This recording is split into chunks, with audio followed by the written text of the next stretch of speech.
আজকে একটু অন্য ধরনের ডাল রান্না শেখাবো, শেখাবো বলতে অনেকেই জানো হয়তো, করে দেখাবো।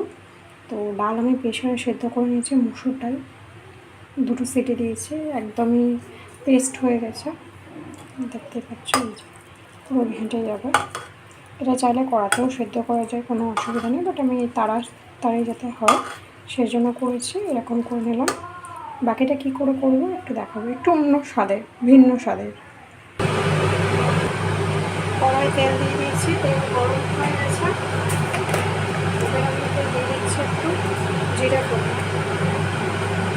জিরেটা লাল লাল ভাজা হওয়া এটা আমার ভীষণই ভালো লাগে, মাঝে মাঝে স্বাদ বদলের জন্য। মুসুর ডাল এমন একটা জিনিস যেভাবেই রান্না করা হোক খুবই ভালো লাগে, তাই না? কী বলো? আমি জাস্ট চেঞ্জ হওয়া পর্যন্ত ওয়েট করবো 10-15 সেকেন্ড। তারপরে এতে আমি দিয়ে দিচ্ছি রসুন, একদম রসুন কুচি করে রেখেছি। পেঁয়াজ, রসুন, টমেটো দিয়ে হচ্ছে মসুর ডাল, ভীষণই ভালো খেতে, ভীষণই ভালো লাগে। জাস্ট এটা একটু লাল লাল হওয়া পর্যন্ত আমি ওয়েট করবো, যাতে রসুনের ফ্লেভারটা পুরো চলে যায়। তারপরে আমি কিছু দেবো, তার আগে পর্যন্ত আমি লাল লাল করে পুরো ভেজে নিই। ভাজা হয়ে গেছে, এবার এটা আমি পেঁয়াজ কুচিয়ে রেখেছি ছোটো ছোটো করে, সেগুলো দিয়ে দিলাম। কারণ পেঁয়াজটাকে ভালো করে গোল্ডেন ফ্রাই করবো, আমি সময় নিয়ে এটা করবো, খুবই সহজে হয়ে যাবে। একদমই মশলা বলুন বা আলু কিছু খুবই কম দিতে হবে, লাগেই না দেখতে গেলে কিছু জিনিস। এইভাবে আমি পেঁয়াজটাকে একদম লাল লাল করে ভাজা করে নেবো। মোটামুটি হাফ হয়েছে, এতে এবার আমি লঙ্কা চিড়ে রেখেছি, লঙ্কা চিড়েটা দিয়ে দিলাম, কাঁচা লঙ্কা ওই যে টেস্ট অনুযায়ী দেবে। আমি 3-4টে কাঁচা লঙ্কা দিয়ে দিচ্ছি, যাতে ঝাল একটু হয় সেটা দেখে। আর পেঁয়াজটা একটু লাল লাল হওয়া পর্যন্ত আমি ওয়েট করবো। পেঁয়াজটাও দেখো কালার চেঞ্জ হয়ে গেছে, আর ভাজার দরকার নেই। এবার আমি টমেটো কুচিয়ে রেখেছিলাম, টমেটোটা দিয়ে দেবো।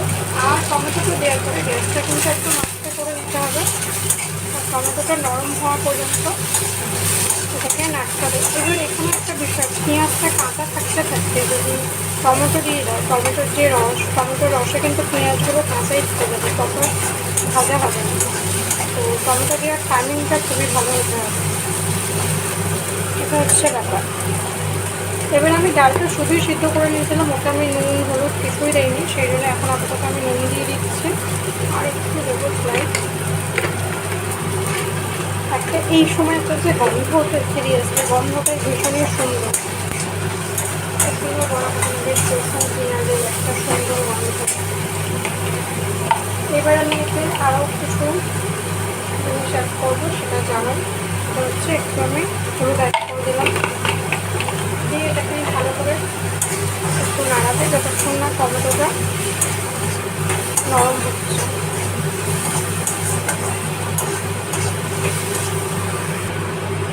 একদম টমেটো পেঁয়াজ একদমই রেডি। এবার এটা আমি যে ডালটা সিদ্ধ করে রেখেছি, সেই ডালটাকে আস্তে করে এরপরে কতটা জল দেবেন এটা টোটালি ডিপেন্ড করছে তোমাদের উপরে, কতটা। তবে এই ডালটা এমনই বেশি ঘনও ভালো লাগে না, বেশি পাতলাও ভালো লাগে না। ভালো করে নাড়িয়ে নেব।